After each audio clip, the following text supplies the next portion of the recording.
নমস্কার, ববিস ফিউশনের আমার সকল দর্শক বন্ধুদের স্বাগত। আজ আপনাদের সাথে শেয়ার করব ডিম ভাপা রেসিপি। যদিও এটা খুব সাধারণ রেসিপি, আপনারা হয়তো প্রায়শই বানিয়ে থাকেন, তবে আমি কিভাবে বানাই সেই রেসিপিটাই আজ আপনাদের সাথে শেয়ার করব। আসুন শুরু করা যাক আজকের রেসিপি। একটা মাঝারি সাইজের পেঁয়াজ মিহি করে কুচিয়ে নিয়েছি। এবার মশলাটা বেটে নেব। মিক্সির ছোট জারটার মধ্যে 2 টেবিল স্পুন কালো সর্ষে নিয়েছি। সর্ষের ঠিক অর্ধেক পরিমাণে কোড়ানো নারকেল নিলাম। 2টো কাঁচা লঙ্কা নিলাম। কাঁচা লঙ্কার পরিমাণটা নিজেদের স্বাদ বুঝে নেবেন। নুন দেবো স্বাদ মতো, 1/2 টিস্পুন নুন দিলাম। সর্ষে বাটতে গেলে অনেক সময় তেতো হয়ে যায়, নুন দিয়ে বাটলে এই তেতো হওয়ার সম্ভাবনাটা থাকে না। সর্ষে নারকেল মিহি করে বেটে নিলাম। এখনো পর্যন্ত মশলাতে আমি কোনো রকম জল ব্যবহার করিনি। 6টা ডিম সেদ্ধ করে নিয়েছি। প্রথমে আস্ত ডিমের গায়ে নুন হলুদ মাখিয়ে নেব। যদিও আমি এখানে 5টা ডিম নিয়েছি, আরেকটা ডিম মশলার সাথে আমি গ্রেট করে মিশিয়ে নেব। সর্ষে নারকেল বাটার মধ্যে ডিম গ্রেট করে মিশিয়ে নিলে ডিম ভাপার স্বাদ অনেকাংশে বেড়ে যায়। আস্ত ডিমের মধ্যে প্রথমে নুন হলুদ মাখিয়ে নিলাম।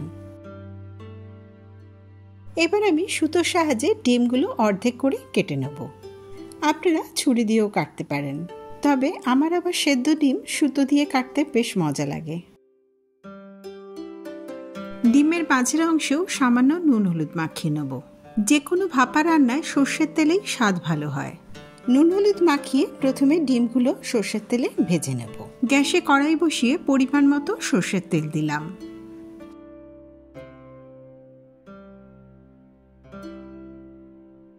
তেল গরম হয়ে গেছে। নুন হলুদ মাখানো ডিম কড়াইয়ের মধ্যে দিলাম। উল্টে পাল্টে সামান্য লালচে করে ভেজে নেব। ডিম কখনোই কড়া করে ভাজবেন না, তাহলে কিন্তু শক্ত হয়ে যাবে। সামান্য একটু লালচে করে ভেজে নিলাম। প্রথম ব্যাচের ডিমগুলো ভাজা হয়ে গেছে, এক এক করে তেল ঝরিয়ে তুলে নেব। নেক্সট ব্যাচের ডিমগুলো একইভাবে সামান্য লালচে করে ভেজে তেল ঝরিয়ে তুলে নেব। ডিম ভাজার তেলটা নষ্ট না করে যে কোনো আমিষ রান্নায় ব্যবহার করতে পারেন। এবার নিলাম একটা স্টিলের টিফিন কৌটো। কেটে রাখা পেঁয়াজটা ঢেলে নিলাম। মিক্সার জার থেকে সর্ষে নারকেল বাটাটাও নিয়ে নিলাম। সর্ষে নারকেল বাটবার সময় একটু জল ব্যবহার করিনি, তাই জন্য সর্ষে নারকেল বাটা মিক্সার জারের মধ্যে আটকে গেছে। প্রথমে 1/2 কাপের মতো জল দিয়ে মিক্সার জারটা ধুয়ে সেই জলটা নিয়ে নিলাম। এবার সর্ষের তেল দিলাম 3 টেবিল স্পুন।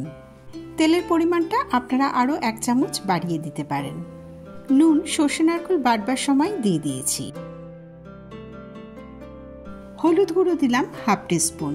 চিনি দিলাম 1/2 টিস্পুন। চিনিটা আপনারা স্কিপও করতে পারেন। প্রথমে সমস্ত একবার ভালো মতো মিশিয়ে নেব।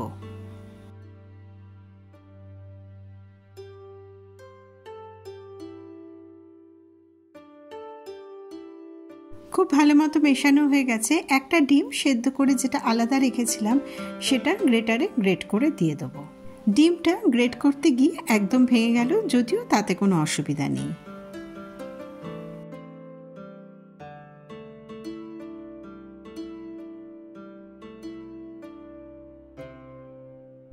আবারও একবার সমস্ত মিশিয়ে নিলাম। এখানে আমি 5টা সেদ্ধ ডিম নিয়েছি, যেটা অর্ধেক করে 10টা হয়েছে। মিক্সার জারটা ধুয়ে আবারও 1 কাপের মতো জল দিলাম। এবার সমস্ত খুব ভালো মতো মিশিয়ে নেব। সমস্ত ডিমগুলো যাতে মশলার মধ্যে ডুবে যায় সেই পরিমাণেই জল দেবেন। এক এক করে ভেজে রাখা ডিম খুব সাবধানে কৌটোর মধ্যে সাজিয়ে দেবো। 2টো কাঁচা লঙ্কা দিয়ে দিলাম। আবারও আমি 1 টেবিল স্পুন সর্ষের তেল দিলাম। ডিম কৌটোতে ভাপানোর সময় অবশ্যই আস্ত কাঁচা লঙ্কা দেবেন। ডিম ভাপার মধ্যে এই কাঁচা লঙ্কার গন্ধটা বেশ ভালো লাগে। চামচের সাহায্যে তেলটা সামান্য একটু মিশিয়ে নিলাম।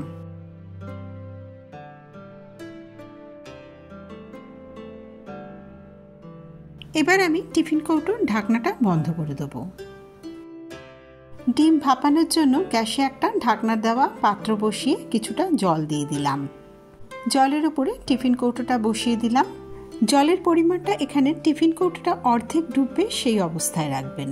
ঢাকনা দিয়ে গ্যাস লো মিডিয়াম ফ্লেমে রেখে 20 মিনিট রান্না করলাম। গ্যাস অফ করে আরও 10 মিনিট রেখেছি। এবার আমি টিফিন কৌটোর ঢাকনাটা খুললাম। গরম গরম ডিম ভাপা একদম তৈরি। গরম ভাতের সাথে এই ডিম ভাপা থাকলে আর কোনো কিছুরই প্রয়োজন হয় না। আজকের এই ডিম ভাপা রেসিপি কেমন লাগলো আমাকে কমেন্ট বক্সে অবশ্যই জানাবেন।